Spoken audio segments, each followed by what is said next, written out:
Welcome to the audiobook version of You Are Valuable. I'm Mikhael Loo, and I'm grateful you've chosen to join me on this journey. This book serves as a heartfelt reminder of your worth and potential, offering insights and encouragement to help you embrace your unique qualities and thrive in life. For this narration, I've used AI technology to create a voice based on my own speech and vocal patterns, ensuring that the narration stays true to the spirit of my writing. I've been closely involved in the process, and I'm excited to share this experience with you. As you embark on this journey, let the soothing voice guide you through the pages, bringing my words to life as if I were reading the book to you myself. Sit back, relax, and enjoy You Are Valuable by Mikhael Loo. You Are Valuable by Mikhael Loo. Dedicated to my fellow seekers of value and self-worth. Chapter 1. Why we can't see our own value. Blame. The simplest reason that we often don't see our own value is because we actually have somebody in our lives telling us how worthless we are. People often blame us for not being what they needed us to be. And it's not just people we know casually. Family members and the people we grew up with often give abundant criticisms on everything we do, everything we are. Sometimes they tell us it's for our own good, that it's a tough love. Sometimes they're just so disappointed in us because they needed us for something and we didn't deliver. All this has a profound effect on our identity, and it's easy to see how we might start to agree with them. Even if we don't agree with them, it's easy to see how we might blame them in return. Blaming others is an optional pattern, and while it feels good and lets us off the hook in the short run, it doesn't help us or others in the long run. We all have legitimate needs. When our needs aren't met, we all feel bad. But the strategy that you pick to meet your unmet needs matters. Blame will take you down a dark, spiraling pattern to places of worthlessness and feelings of inadequacy, and that's somewhere you ultimately don't want to end up. The tragedy of self-deprecation. I'm guessing you know what it's like to walk through life without feeling good enough. It manifests itself in a lot of ways. When you feel like there's something flawed, wrong, or irredeemable because you're not valuable, it's likely that when you meet somebody, you expect that you'll disappoint them or disgust them. There's a tendency to hide, because if they knew more about you, or if they knew your secrets, then you'd be rejected. When you have this shroud of self-deprecation and unworthiness around you, it turns into a self-fulfilling prophecy. The less you engage with others, the less checks you have on reality. You can start investing in stories like, people are always disappointed in me. There's something inherently wrong with me. I don't belong with other people. People only value what they can get out of me. I'll never be good enough. And guess what? Because we're protecting ourselves from other people, there's nobody around to disagree with us. And those stories can play in a loop repeatedly. That's the tragedy. That's the trap. But I hope you can see that this dark place is not set in stone. It doesn't have to be like this. In this state, there is, in fact, a disconnect from all the truly wonderful things about you. The insidious aspect of self-deprecation is that it grabs a hold of you and doesn't let go. It doesn't ever let you see things in a fair or balanced way. Recognizing that it's not grounded in reality and that it's optional is essential for beginning to break the cycle. Left unchecked, it's likely for us to make poor decisions that compound the tragedy. For instance, looking for acceptance, we can tell people bad stuff about us right up front, not even giving them a chance to see the good parts of us. Believing we are undeserving, self-care can be replaced with self-harm. When we don't feel capable, it's easier to give up and give in to struggles. We can look around and envy others and their relationships and successes and further reinforce the ideas that something is wrong with us. We can find ourselves abandoning our responsibilities, or we might even turn ourselves into a martyr. All these things can stack on top of us, making it harder and harder to leave our negative mental state. It's a negative spiral that can keep pulling you down. People do something neglecting your needs, feeling bad. You do something that neglects your own needs. People do something to fail to meet your needs. Then you do something to fail to meet your own needs. And so it goes back and forth like ping pong, pulling you deeper and deeper into the confirmation biased stories we tell ourselves. Notice this is all happening as a result of what we are focusing on. We're focusing on the bad stuff. We're focusing on what's wrong with us. We're focusing on how people think about us. And everything we're focusing on is getting reinforced and entrenched deeper and deeper, leading us to decisions that translate to a reality that's worse and worse. The conflicted models of value. In our minds, there's another core structure that makes finding our value difficult to do. The cultural models dictating how we should perceive our value leave us conflicted. These conflicted models of value and worth give us mixed messages. What people say to us. Sometimes it's good, sometimes it's bad. How people treat us. Sometimes it's good, sometimes it's bad. Comparing ourselves to others. Sometimes we are better than them, sometimes we are worse. Strengths and weaknesses. Sometimes we have the skills and resources, and sometimes we don't. Identities and labels. Sometimes we acquire and avoid all the right mix of judgments and labels, and sometimes we don't. Feelings. Sometimes our feelings are good and positive, and sometimes they're bad and negative. Religion and spirituality. Sometimes there's love, good, right, and rewarding, and sometimes there's condemnation, bad, wrong, and punishment. Not only do all of these models give us mixed messages, they're also competing with each other. There is no consistency. As humans wired to protect ourselves from harm, we tend to focus on negative messages because they pose a greater threat than positive ones. Focusing on what could go wrong keeps us safe and alive. And when we focus on the bad, that puts us in the downward spiral.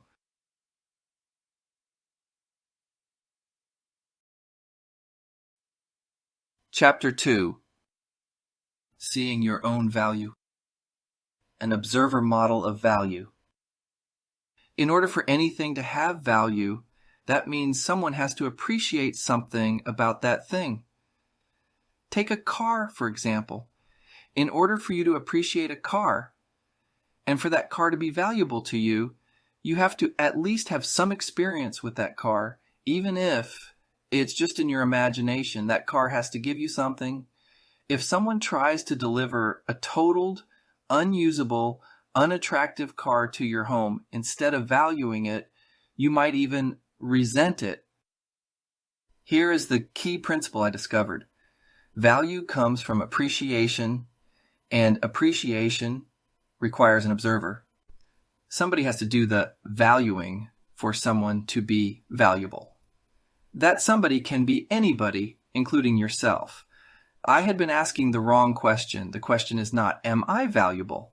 The question is, who values me? And as it turns out, many people value each and every one of us for more reasons than we can count. Value is indeed inherited. The people who came before us value us. When we talk about inherent worth and value, it's not just about genetics. People from generations before us anticipated the next generation. They valued how the next generation would build on what they had made possible with all their dreams, visions, and hard work. They may not have known your name. They may not have known your gender or what you looked like, but they knew you'd be here one day to grab the baton and go on when their life was over. From the moment you started growing in your mom's belly, people recognized the value of you. They persevered and gave birth to you. And somebody saw to your needs in your helpless state, even if it wasn't your birth parent. Whoever these care providers were, they valued you. And not just for what you would one day become.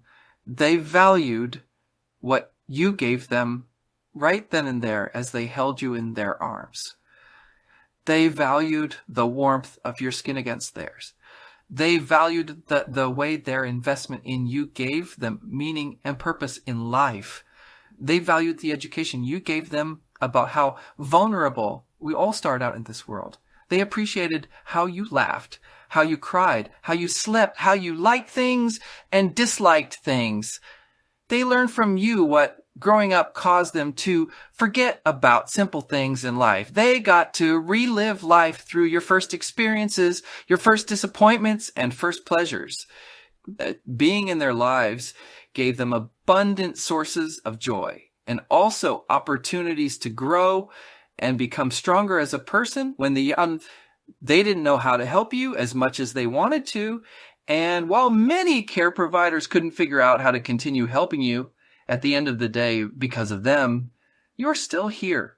Evidence that somebody valued you with many years more than a passing thought. All of society, from multiple relationships and professions, invested in your health, well-being, growth, and development. Value is acquired. The people who need us now value us. While we inherit value from people who valued us, there is another kind of value that is acquired. The acquired value that each of us has is vast and extremely underrated. When we say that we're not valuable because we have nothing to contribute to the world, it's just not true. What we probably mean is that there are specific skills or resources that we don't have, and without those, we feel like we don't have anything to offer. However, we are constantly accumulating experiences and skills. Sometimes we acquire value just from learning the skills necessary to survive the hardships we experienced while growing up. Other times we pursue education to gain additional skills. By default, most people learn both verbal and nonverbal language as well as develop social skills. We have observed how others took care of us, and in doing so, they taught us how to care for others. Each task we have ever undertaken helps us expand our skill set, enabling us to provide value to even more people. Here are a few insights concerning the value of acquiring skills. 1. Skills can be developed over time. Even if you currently lack certain abilities, there is always potential to learn or find alternative approaches. 2. Throughout their lives, individuals may both gain and lose skills. Adapting to the loss of skills is, in itself, a valuable ability that can also benefit others. 3. It is important to remember that people possess a vast array of skills, often beyond their own comprehension. Rather than being discouraged by the lack of a few specific abilities, focus on the numerous skills already obtained. Here is a free skill you can claim right now if you don't already have it. Sometimes when people are suffering and they are going through a painful loss, you don't need to say anything. Just being attentive, present, and quiet means everything to that person. You don't have to find the words, you don't have to solve the problem, you don't have to heal that person. You just need to be there so they are not alone and they are aware that someone cares. It's a super powerful skill. You can see why it's overlooked and underrated. It's within most people's ability. And at times, it's the most valuable thing in the entire world. Value is preserved. The people who come after us value us. Your life's value doesn't end when you die. Your lifetime of experiences with people has a rippling effect throughout generation after generation. What you do matters and continues to matter long after you're gone. People remember you. They remember how you made them feel. They remember how you helped them. And it enables them to pass that on to others. Even when the day comes, when no one in the world remembers your name, your value continues to have a domino effect in the lives of people who will never know whom to thank. So, in looking at this observation model, I hope you can see that people are watching you. They valued you before you were ever born. They've been valuing you your whole life, and they'll be valuing you long after you're gone. All these people, from before birth to after death, are looking at you, your strengths, and even your weaknesses, and they see value.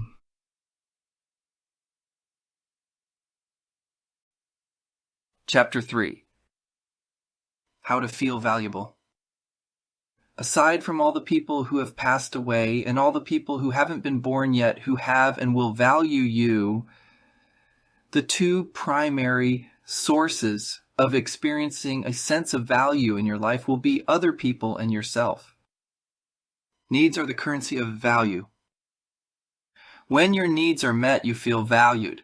When you meet someone else's needs, they feel valued too. To boost your sense of value and self-worth, focus on meeting both your own needs and the needs of others. It's easy for people to imagine meeting their own needs and those of others in big ways. For example, just think about what you'd do if you won $1 million. However, real growth in self-worth comes from small acts that meet your needs and the needs of others. You've been on the receiving end of care and support throughout your life, and you can use that experience to help others. The golden rule, do unto others as you would have them do unto you, is all about knowing how you like and dislike being treated. You're aware of the times when you might be different from everyone else, and that gives you the skills to understand how to treat others in a way that respects their unique qualities and differences. By doing so, you help them feel loved and valued, and their needs are met. Giving value to yourself. Some needs are less likely to be met by other people, and you will probably need to give yourself the gift of meeting these needs for yourself. Needs such as authenticity, competence, creativity, dignity, growth, healing, honesty, integrity, self-acceptance, self-care. I came up with the list of needs above, but just listing needs is a lot easier than providing them for yourself. Search for resources to help you grow deep in each of these areas.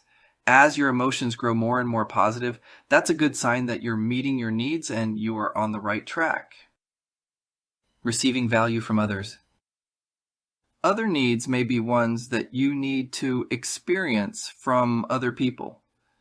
Get them on your own the best you can, but also put yourself among people who fill you up and meet these kinds of needs for you. Acceptance, care, compassion, consideration, empathy, kindness, mutual recognition, respect, to be heard and seen, to be known, to be trusted, to be understood. In this area, train your eyes and ears to be sensitive to the value people are giving you in even the smallest of ways. Smiles, hugs, winks, waves, laughter, they all count as an expression of how someone is valuing you. Let the kind words count. All the pleases and thank yous, the well wishes for a good day, the good mornings and the good nights, the energy and the overall mood that people feel comfortable expressing when they are with you. Protect your heart and mind when people are calling you names and blaming you for stuff. People use these broken strategies as methods to meet their needs, even though they are not effective, just because we are unable to meet their current need with the exact strategy they would like.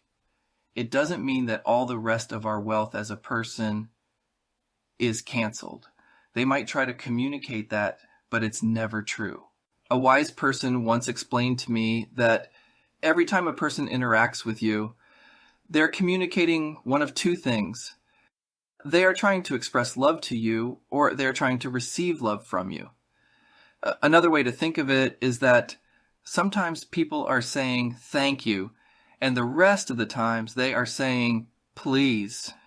Tragically, the way that some people want love from you isn't very kind and sabotages their efforts to get the love they desire. Instead of the negative stories we are tempted to tell ourselves, it helps to hear the requests for love and the love people are trying to give. But notice that someone who wants love from you sees you as valuable enough to be a possible resource for what they want. So whether someone wants love or they're trying to give you love, either way, they see you as valuable. Focus on value to experience it. It needs to be said that what you focus on affects your brain chemistry.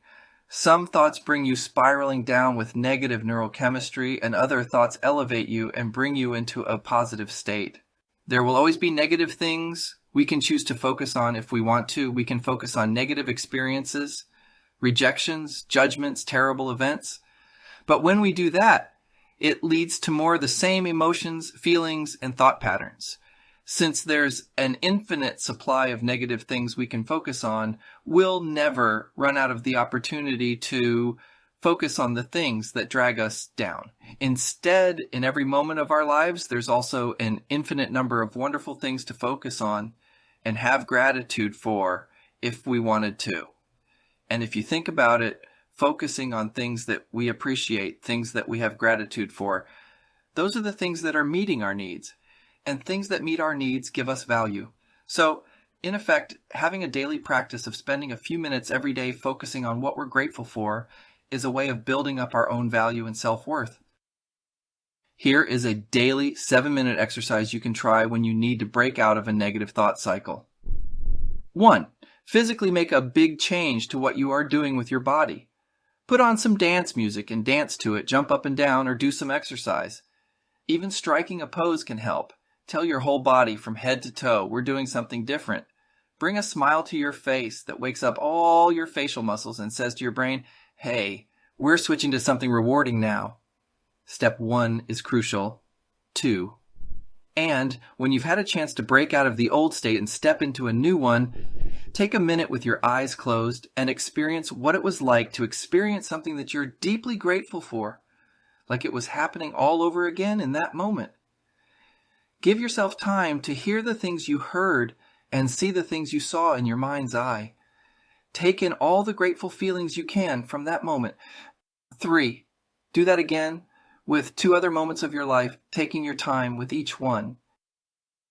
When you do this exercise, it not only jumps you from one way of being into another, it also changes the way you look at the rest of your day. It opens up new possibilities in your mind for getting your needs met, for more things you can be grateful for.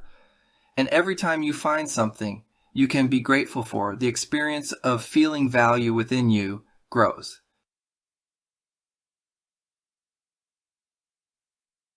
Chapter 4. Living life as a valuable person. It's my hope that the mindset and ideas of this book have been helpful to you. We've talked about some of the ways that we experience blame and self-deprecation. We've looked at conflicted models of value that make it difficult to see ourselves as valuable. Then we discussed an observer model of value, where value comes from appreciation and appreciation requires an observer. Then we visited with those observers who value us in the past, present, and future, where we saw 3 kinds of value: inherited, acquired, and preserved. We also talked about how to feel valuable, how met needs are the currency of value, about giving value to yourself, and receiving value from others. In conclusion, embracing your inherent value and worth is a continuous journey. To live life as a valuable person, it's essential to focus on gratitude, meet your own needs, and be receptive to the love and appreciation of others. Keep these principles in mind. 1. Practice gratitude. Regularly acknowledge and be thankful for the positive aspects of your life. This can help you feel more valuable and connected to the world around you. 2. Meet your own needs. Be mindful of your emotional, mental, and physical needs. Taking care of yourself will empower you to feel more valuable and capable. 3. Be receptive to love and appreciation. Allow yourself to accept and appreciate the love and care that others offer you. Recognize that these positive interactions highlight your value to others. 4. Focus on growth. Continuously work on developing new skills and refining your abilities.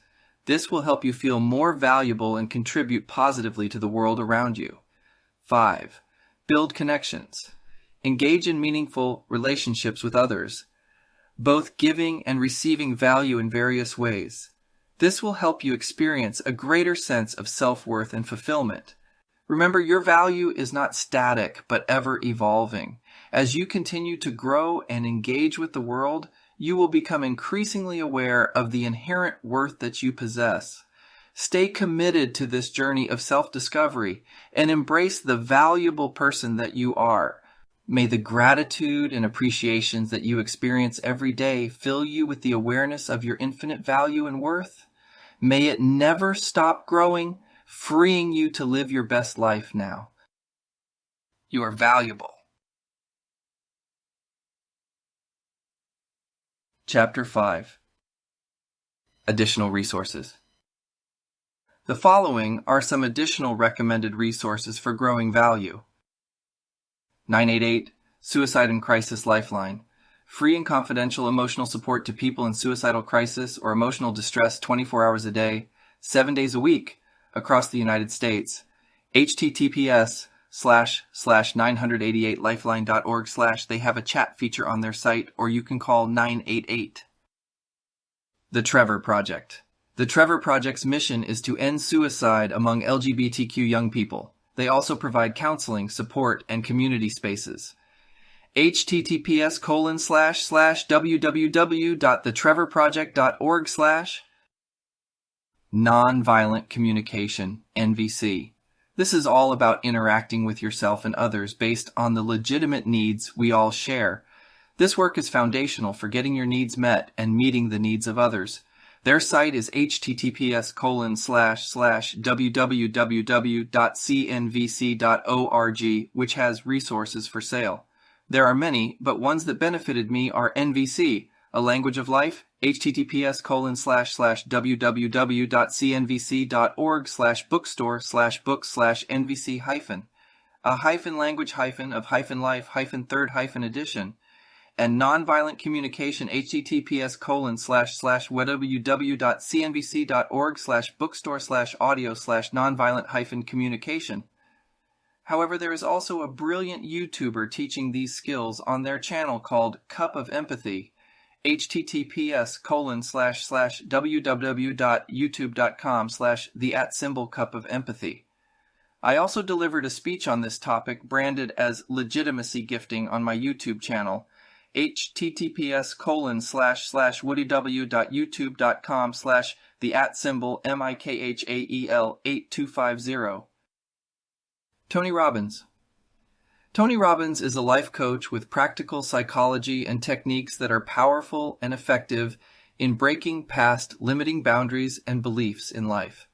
At the time of this writing, he hosts many worldwide virtual events each year, including a free event, https://www.tonyrobbins.com/.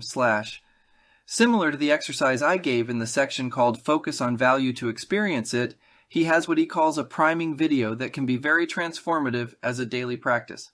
https://www.tonyrobbins.com/ask-tony/priming/. Like NVC, some of his training also focuses on meeting needs. In his model, he simplifies all human needs into 6 categories: uncertainty, certainty/variety, significance, connection/love, growth, and contribution.